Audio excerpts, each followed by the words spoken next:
Hello students of class 12, myself Sutikshar Kumar Pandey.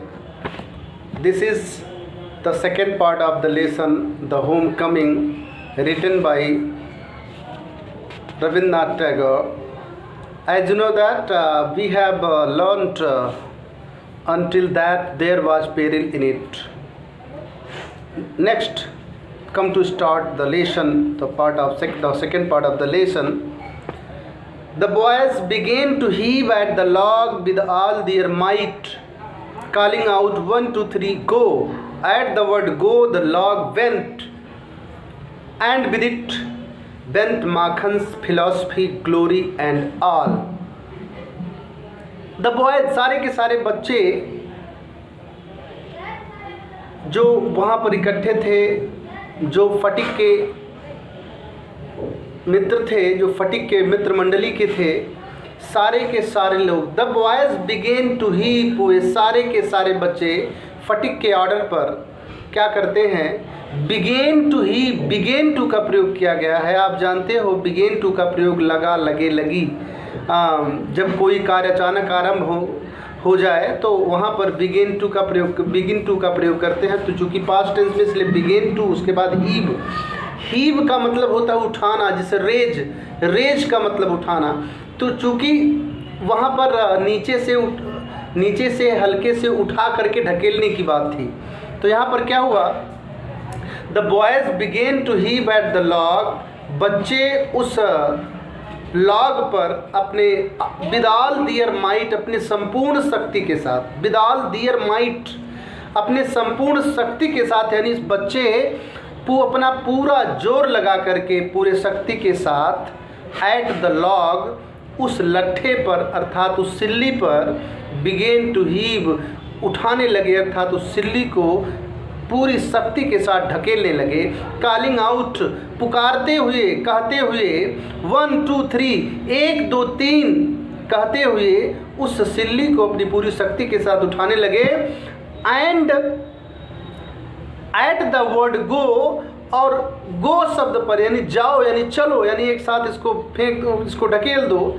At the word go शब्द पर the log bent, वह जो log था, जो लकड़ी का जो सिल्ली था, वह सिल्ली बेंट माने चला गया, यानी उस अपने स्थान को छोड़ दिया। एंड विद इट, और उसी के साथ साथ बेंट Makhan's philosophy, glory and all, और उसी के साथ साथ, यानी उसी लॉग के साथ साथ माखन से पस्टफियस है, उसी के साथ साथ, एंड विद इट, और उसी के साथ साथ माखन की फिलॉसफी, यानी माखन का दर्शन, ग्लोरी गौरव, यानी कीर्ति, एंड ऑल, और सब कुछ, यानी इसी के साथ साथ, उसी लॉग के साथ साथ माखन का दर्शन, गौरव यानी कीर्ति, यश, और आल, और सब कुछ बेंट चला गया।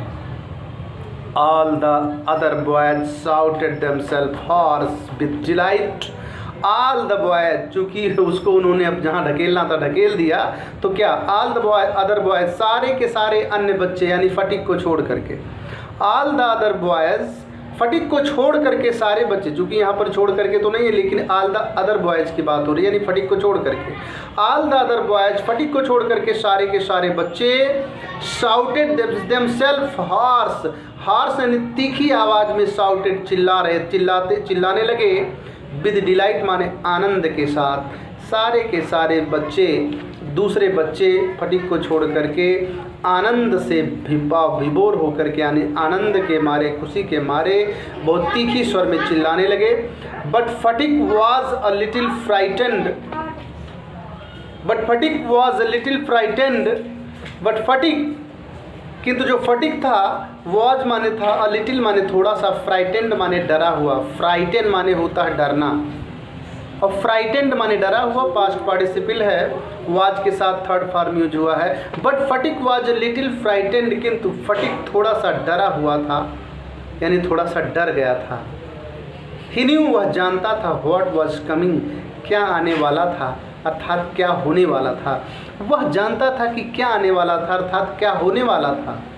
एंड श्योर इनफ, और पूर्ण आश्वस्त होकर के और पूर्ण निश्चितता के साथ, श्योर इनफ, और पर्याप्त निश्चय के साथ, यानी कह दीजिए कि पर्याप्त जो भाव के साथ, श्योर इनफ, पर्याप्त भाव के साथ, यानी पूर्ण भाव के साथ माखन, रोज माखन खड़ा हुआ from the Motherland, mother earth, यानी मदर अर्थ का मतलब होता है मातृभूमि। पर्याप्त भाव के साथ यानी पूरे गौरव के साथ Makhan rose from the mother earth, mother earth से यानी मातृभूमि से उठा।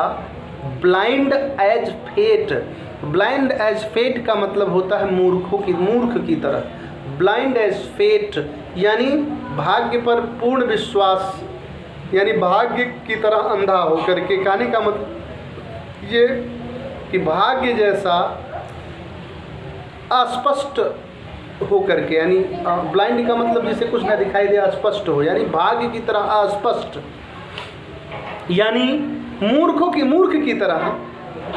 श्योर एंड श्योर इनफ, और पर्याप्त आश्वस्त होकर के माखन,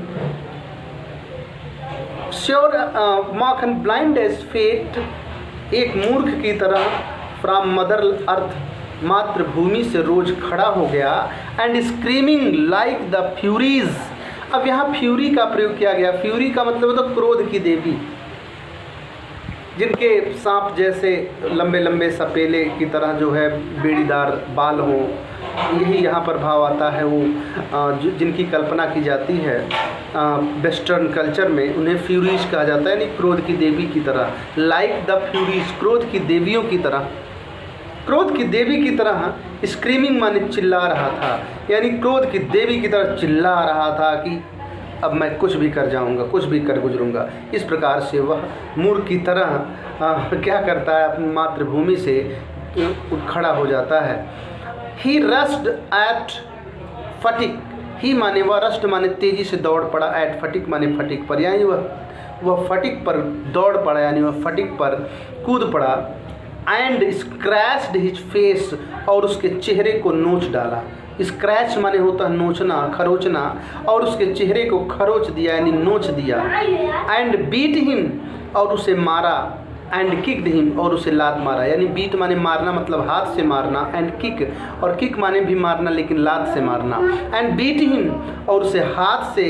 एंड किक्ड हिम, और उसे पैर से, उसे हाथ से भी और पैर से भी, दोनों से उसकी धुलाई की। एंड देन, और फिर बेंट क्राइंग होम, और फिर बेंट माने चला गया, क्राइंग माने चिल्लाते हुए, होम माने घर, और फिर चिल्लाते हुए। एंड देन, और फिर चिल्लाते हुए घर चला गया। The first act of the drama was over. The first act of the drama, act का मतलब होता अंक, और सीन का मतलब होता है दृश्य। यहाँ पर the first act of the drama, इस नाटक का प्रथम अंक वाज ओवर, समाप्त हो गया, यानी इसी पर नाटक का जो पहला अंक है वो समाप्त हो जाता है। फिर क्या होता है, फटिक, जो कि उसको नोच करके तो माखन चला गया, घर चला गया चिल्लाते हुए, इसी पर समाप्त हो जाता है नाटक का पहला दृश्य। Wipe, Phatik wiped his face, wipe माने होता है पोंछना, फटिक ने वाइप्ड माने पोंछा, हिज माने अपने, फेस माने चेहरे को। And sat down on the edge of the sunken barge on the river bank. Phatik ने वाइप्ड हिज फेस, फटिक ने अपने चेहरे को वाइप किया यानी साफ किया यानी पोंछा। एंड सेट डाउन, और बैठ गया। ऑन द एज, एज माने छोर पर, ऑन द एज, और छोर पर बैठ गया। किसके छोर पर, आप a sunken barge, sink sank sunken, sunken माने डूबे हुए यानी धंसे हुए। बार्ज, बार्ज माने होता है नाव, आप माने के, और एक धंसे हुए नाव के छोर पर। कहाँ, ऑन द रिवर बैंक, नदी के किनारे। रिवर माने नदी, बैंक माने किनारा, और नदी के किनारे पर धंसे हुए एक नाव के एज पर यानी छोर पर। सैट डाउन माने बैठ गया। एंड बिगेन टू च्यू, और फिर बिगेन टू का प्रयोग किया गया है, च्यू माने चबाना, और बिगेन टू च्यू, और चबाने लगा। अ पीस ऑफ ग्रास, घास के यानी दूब के एक पीस को उखाड़ करके वहाँ वहीं नीचे से क्या करता है, घास के एक पीस को यानी टुकड़े को ले करके वो चबाने लगता है। ये जब कुछ लोग करते नहीं, थोड़ा चिंता में होते हैं, ऐसे बैठे रहते हैं, तो अचानक ही लोग क्या करते हैं, दूब को उखाड़ते हैं। फील्ड वगैरह में लोग बैठे हैं तो उसे उखाड़ करके दांतों से चबाने लगते हैं। वैसे उसने भी क्या किया, उसने भी इस संकट की घड़ी में and began to chew a piece of grass, और इस संकट की घड़ी में वो क्या करता है, एक घास का एक टुकड़ा उठाता है और उसको चबाने लगा। अ बोट केम, अब क्या होता है, ये नदी के किनारे बैठा हुआ है उस धंसे हुए नाव पर, जो नदी के किनारे कीचड़ में धंसा हुआ है, और उसी पर वो जो है क्या करता है, बैठा रहता है और उसको चबाने लगता है। उसी दौरान क्या होता है, बोट केम, अब बोट माने एक नाव, केम माने आया, अप माने ऊपर, टू द लैंडिंग माने लैंडिंग करने के लिए, एक नाव लैंडिंग करने के लिए आया, यानी एक नाव किनारे पर आया, क्या करने के लिए, लैंड होना मतलब सवारियों को उतारने के लिए, यानी नदी के किनारे पर लैंड करने के लिए आया। And a middle aged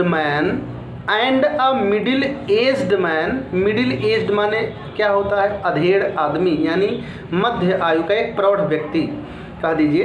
and a middle aged man, और एक प्रौढ़ व्यक्ति विद ग्रे हेयर, भूरे बालों वाला, यानी जिसके बाल पक गए थे, एंड डार्क माउस्टेक, और काले मूँछों वाला, यानी मूँछ नहीं पके थे लेकिन सर के बाल पक गए थे, ऐसा एक अधेड़ व्यक्ति यानी प्रौढ़ व्यक्ति क्या करता है, स्टेप्ड ऑन शोर, शोर माने होता है समुद्र का किनारा, लेकिन यहाँ पर किनारे के अर्थ में लिया गया है नदी के किनारे।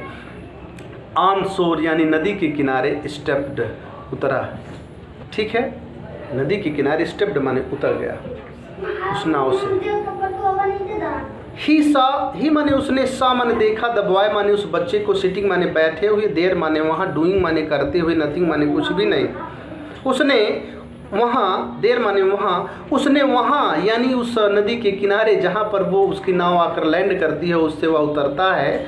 वो क्या करता है, वो व्यक्ति जो अधेड़ उम्र का व्यक्ति है, वो क्या करता है, वहीं पर कुछ भी ना करते हुए बैठे हुए एक बच्चे को देखा, यानी एक बच्चे को देखा जो कुछ भी नहीं कर रहा था, बिल्कुल क्या बैठा हुआ था अनावश्यक। एंड आस्क्ड हिम, और उससे पूछा, और उस बच्चे से यानी उस बच्चे से यानी फटिक से पूछा, where the Chakravartis lived, where the Chakravartis lived, Chakravarti लोग कहाँ रहते थे, यानी चक्रवर्ती लोग कहाँ रहते हैं, ऐसा उन्होंने पूछा।